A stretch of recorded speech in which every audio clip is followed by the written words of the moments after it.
Hello friends, welcome back to my YouTube channel. So आज हम discuss करेंगे about IFRS meaning, objectives and assumptions. तो सबसे पहले आईएफआरएस का मतलब क्या होता है। आईएफआरएस मतलब इंटरनेशनल फाइनेंशियल रिपोर्टिंग स्टैंडर्ड्स। मतलब जब एक कंट्री का कोई इन्वेस्टर किसी दूसरी कंट्री में कुछ इन्वेस्ट करेगा तो हम ये चाहेंगे कि हमारे जो फाइनेंशियल स्टेटमेंट्स बने और जो उनकी कंट्री में फाइनेंशियल स्टेटमेंट्स बने वो इन लाइन हो, मतलब एक जैसे हो, तभी तो कंपेरेबल हो पाएंगे। तो इसकी जिम्मेदारी लेता है आईएफआरएस। तो IFRS means a set of accounting rules for the financial statements of public companies that are intended to make them consistent. Consistent मतलब सेम।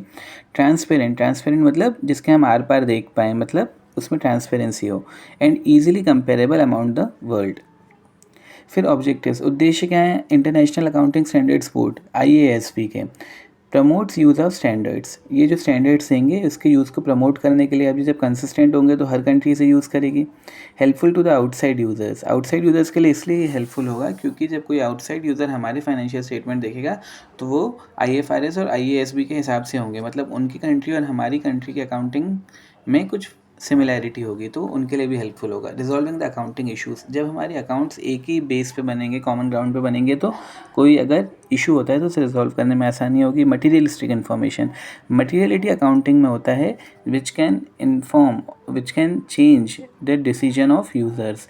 मटीरियलिटी का ये मतलब हुआ, फॉर एग्जांपल किसी कंपनी का टर्नओवर है 1 करोड़ रुपए।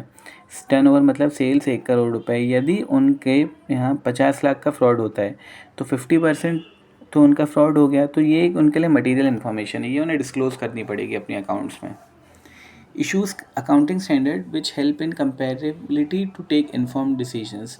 ये जो अकाउंटिंग स्टैंडर्ड्स देते हैं इससे हेल्प होती है कंपेयर करने में, to take a informed decision. Finally 4 underlying assumptions of IFRS. Assumptions का क्या मतलब होता है, जो हम मान के चलते हैं। कोई भी अगर कोई अकाउंटिंग स्टैंडर्ड्स दे रहा है या रूल्स दे रहा है तो कुछ चीज़ों को मान के चलेंगे। जैसे हमने अकाउंटिंग स्टैंडर्ड्स के वक्त हमारे में भी पढ़ा था कि 3 फंडामेंटल अकाउंटिंग अजम्पशंस होते थे। वो होते थे GCA, going concern, consistency, accrual. तो देखा जाए तो दो तो यहाँ सेम ही है, गोइंग कंसर्न और अक्रूवल। तो सबसे पहले गोइंग कंसर्न का क्या मतलब होता है। गोइंग कंसर्न का ये मतलब होता है कि एक एंटिटी जो है वो अपना बिज़नेस आगे करती रहेगी, उनका कोई इंटेंशन नहीं है अपने बिज़नेस को क्लोज़ करने का। टिल एक फॉरसेबल फ्यूचर वो अपना बिज़नेस करेगी।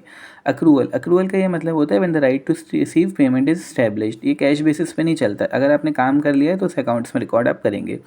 स्टेबल मेजरिंग यूनिट अजम्पशन, इसका ये मतलब होता है फाइनेंशियल कैपिटल मेंटेनेंस इन नॉमिनल मॉनेटरी यूनिट्स और ट्रेडिशनल हिस्टोरिकल कॉस्ट अकाउंटिंग। मतलब जो आपका मॉनेटरी यूजिंग यूनिट अजम्पशन है वो स्टेबल होना चाहिए, उसमें ज़्यादा फ्लक्चुएशंस नहीं होने चाहिए। और लास्ट है units of constant purchasing power. जो आपकी परचेजिंग पावर है वो लगभग सेम रहनी चाहिए, भले महंगाई बढ़े या कम हो। Financial capital maintains a constant purchasing power during low inflation and deflation. Inflation मतलब महंगाई और डिफ्लेशन मतलब जब चीज़ें सस्ती हो जाती हैं। So that's it guys, thank you so much.